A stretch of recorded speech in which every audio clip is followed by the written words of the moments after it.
aujourd'hui par ce temps magnifique. Nous partons en Italie. Et pour ça, depuis Menton, qui est vraiment juste tout près de l'Italie, on prend le train et on va s'arrêter à Ventimille pour découvrir le marché local. Ça va être génial. Et donc l'Italie, c'est par ici, au-delà des Alpes. Et ce qui est génial avec ce train, c'est que ça se passe sur la côte. Donc on va longer la côte d'Azur. Rien que le train, ça va être magnifique. Et nous avons retrouvé nos amis, c'est-à-dire Kaivan et Aude. Et merci beaucoup de nous partager tout votre savoir pour nous faire explorer la Côte d'Azur. On est surtout très content de vous recevoir là chez nous, partager plein de moments intéressants et enrichissants. Et vous montrer plein de belles choses qu'il y a chez nous. Tous C'est en train. parti. C'est parti. Ah oui, j'ai Nido King et Nido Queen aussi à faire. Bah non, il me manque un petit peu pour le King. On est en deuxième division. Ou pas mon petit tour. Ah oui, c'est grand luxe, dis donc. Tout neuf. Il y a des trains en couleur spéciale de Monaco. Là, il y a la Belge. Morgane, c'est vous la prenne. Et sinon, Seb, il va te laisser la place. Tout simplement. Non, mais c'est pas J'ai comme si on eu vivait ici. caméraman moi aussi. Ah ouais. Il est meilleur que moi. En tout et pour tout. Oui, hein. C'est une très bonne remarque. Alors le petit cours d'italien. Nous faisons une petite pause dans la ville de Menton, qui est entre Roquebrune et l'Italie. Menton qui est un mot un petit peu bizarre de ville, se prononce en italien Mentone, alors que le menton se prononce Manto. C'est ce qu'ils m'ont expliqué les patients. Il y aura plein de cours d'italien sur les légumes, parce qu'il y a beaucoup de faux amis dans les légumes. Oh, On génial. verra ça tout à l'heure. On est arrivé.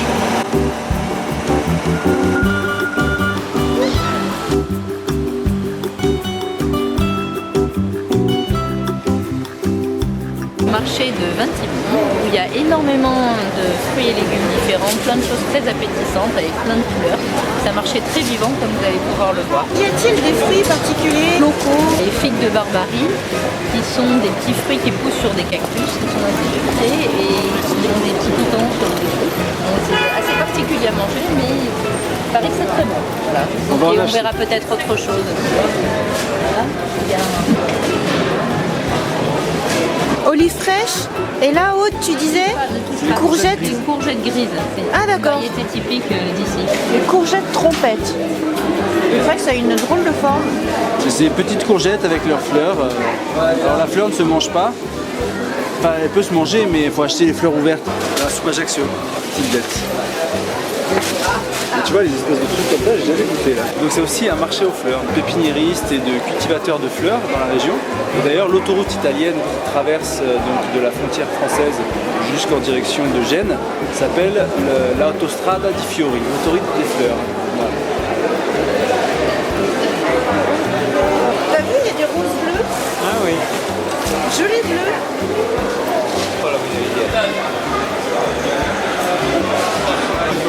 Les avocats, ça ressemble pas du tout à des avocats. L'originalité aussi, c'est qu'il y a des sachets pour préparer sa soupe, préparer son minestrone. C'est super pratique, je mets dans l'autocuiseur et la soupe est prête. Des fruits et enfin, de légumes séchés pour faire avec les pâtes, tu vois, ou dans le riz, dans le risotto, des choses comme ça. Rouge, peut-être des betteraves.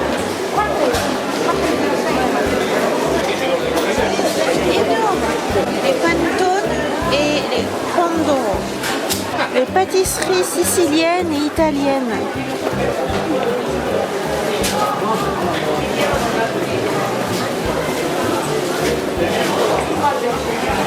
Les beaux biscuits. Ah, les brutto et beaux. Il y a de l'œuf, c'est grand, mais c'est très bon.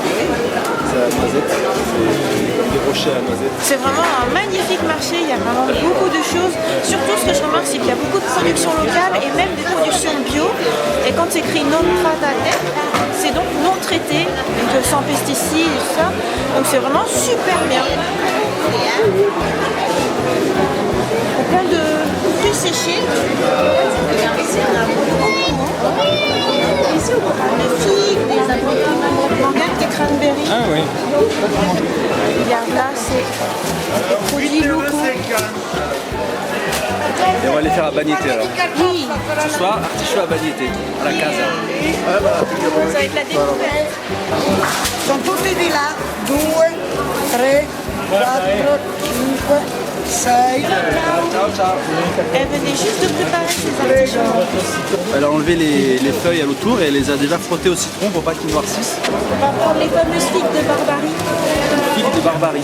Sur les cactus, on en a vu sur une balade hier à Roquebrune, non à Cap d'Aille sur le tour, il y avait un gros figuier avec plein de petites boules bouches comme ça. Mais elle dit que c'est des épines, mais en fait ils sont déjà frottés, elles sont déjà enlevées les épines. Mais si on veut les cueillir dans la nature, oui c'est bourré d'épines, et on se fait mal au doigt.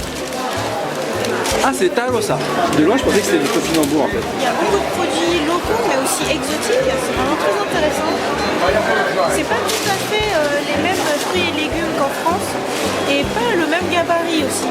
Donc ça apparemment c'est une aubergine ronde, on dirait une tomate géante violette. C'est énorme. Là aussi c'est des blettes locales. Fantastique. Miam, miam, miam. Et voilà, on a trouvé les blettes locales et une énorme aubergine de Sicile qui va nous servir pour faire notre apéritif. On va changer un peu du hummus, on va se faire du caviar d'aubergine. Fantastique. Caviar d'aubergine. Énorme comme ça. Vraiment, c'est une autre variété de blettes. Misto verde. Alors, on va se prendre un comme ça. Et on va essayer ça en salade. Oh. Et ça, on va goûter aussi ça. Ça, c'est quoi? Simdirap. Ah, la simdirap, c'est l'ail des ours, je crois. C'est vrai que c'est une bonne idée ça. Prendre plein de verdure pour faire des smoothies. Donc on fait le plein et il est en train d'acheter plein de bons fruits et légumes, c'est incroyable. On va faire plein de super recettes. Et aussi, viens voir, en termes de zucchini, en termes de courgettes, il y en a plein de variétés. Il y en a des miniatures. Elles sont toutes petites mignonnes. Et maintenant, les pastas. La magnifique focaccia grande. Focaccia, plein de variétés et des tortas. Vous pouvez la couper en petits bouts si c'est possible, comme ça on la partage. Et il est en train de prendre de la soca. Torta verde. On a mangé hier. Ça c'est les arancini. Ah non, et patates, arancini c'est du riz. Ah, arancini et patates, les croquettes. Là, ça fait comme des raviolis frits. Ici, c'est mon paradis. C'est du pain italien. Génial. Le petit pesto, ça me dit bien. Il y a d'autres pâtes qui te disent ou pas? Capelletti. Ça, il y a de la viande dedans. Ouais, c'est farci à la viande. Mais ça, c'est arrabbiata. C'est pour faire les penne à la Incroyable. arrabbiata. Ouais.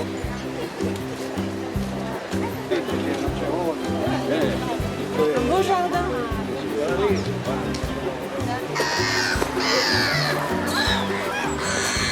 On a les mouettes, on est entouré des mouettes. Et donc, magnifique jardin en Italie, en bord de mer. Le bord de mer, les palmiers, les arbres gigantesques, la montagne, la France de l'autre côté, et le marché dont on vient. Dégustation de soca, toute tiède encore. Super bonne. C'est moelleux. La soca, en fait, comment c'est fait? Alors, la soca. Spécialité de la région niçoise et de l'Italie. Donc, c'est de la farine de pois chiche. Normalement avec un peu d'huile d'olive et de l'eau, tout simplement. C'est tout? D'accord, donc c'est surtout du pois chiche qu'on mange. Ouais. On fait chauffer une plaque assez chaude, on met un peu d'huile, on refait chauffer et on met la pâte et on laisse cuire au four normalement. Il y a des fours à soca. Et tous les mardis matins à Roquebrune, il y a le four à soca qui vient sur la place du marché, à côté de là où Antoine a son école. Et du coup, des fois, quand je suis un peu en avance, je vais chercher une soca avant d'aller chercher Antoine à l'école et on mange de la soca. Oh. Mais une fois, il n'y en avait plus de pâte à soca. Donc du coup, j'ai dû apprendre à faire la soca à la maison. Donc j'ai fait la soca au four électrique dans une poêle. C'est un petit peu particulier, mais c'est rigolo. Voilà. Donc on essaiera d'en faire une à la maison si ça vous dit pour voir. Yes.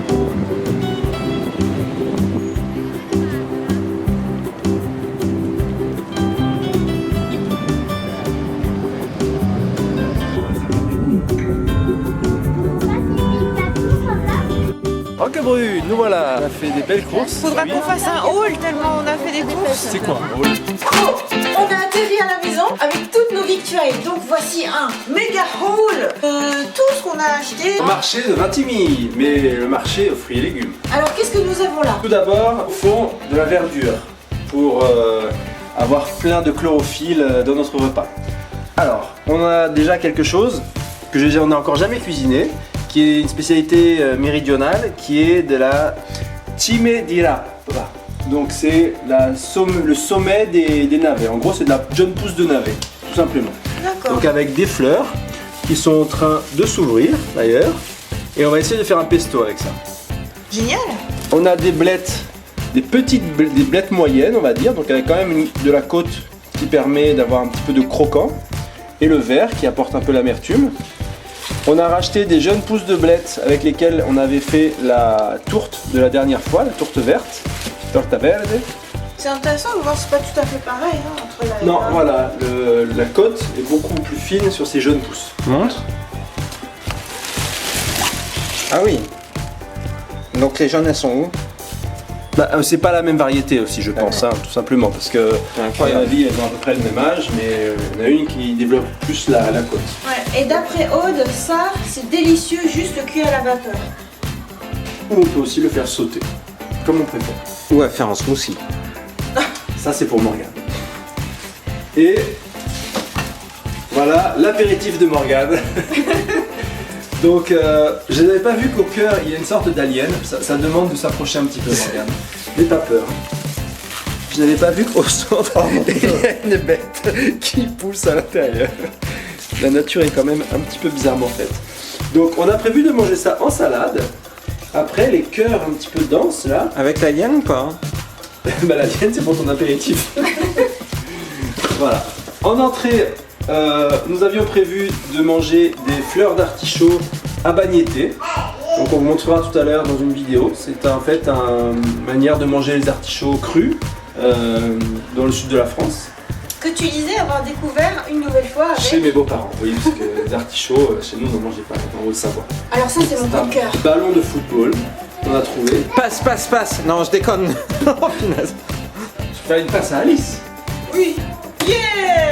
C'est une Et là, ça aubergine. doit avoir la taille de ma tête si on place bien Ta tête est plus petite. que l'aubergine. C'est incroyable. Donc ce qui va nous servir pour l'apéritif à faire un délicieux caviar d'aubergine que l'on va pouvoir déguster comme ceci ou toaster sur Alors, un petit peu de pain. méga recette. Voilà.